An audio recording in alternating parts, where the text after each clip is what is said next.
Declaração de voto, o vereador Zé D'Ambrós.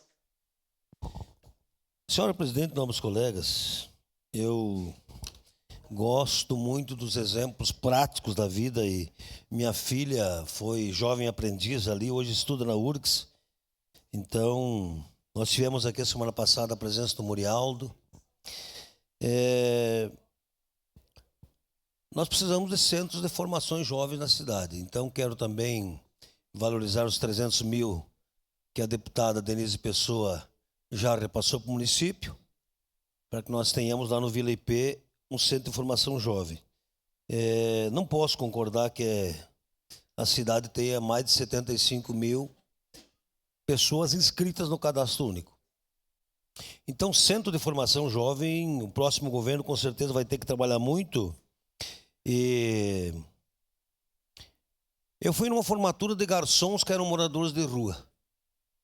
E isso nos dá uma esperança de que nós precisamos melhorar a nossa cidade, a questão social, menos investimento no social, mais formação de jovens.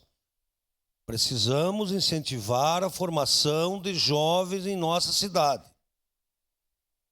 Muitos pedindo emprego, mas não tem a formação. Então, por exemplo, na Zona Norte, o Centro de Formação Jovem, que é o antigo Flor do IP, que esse ano que vem, com certeza, o governo vai reformar e colocar em prática, os empresários vão ter que, inclusive, ajudar com o pagamento de professores. Por que não? Ou nós construímos juntos, eu vi muito aqui PPP. Então, o poder público precisa compartilhar também com os empresários na volta para que nós tenhamos, sim, mais formação. Então, parabéns ao Nilo Peçanha, parabéns ao governo que tem essas atitudes para que nós melhore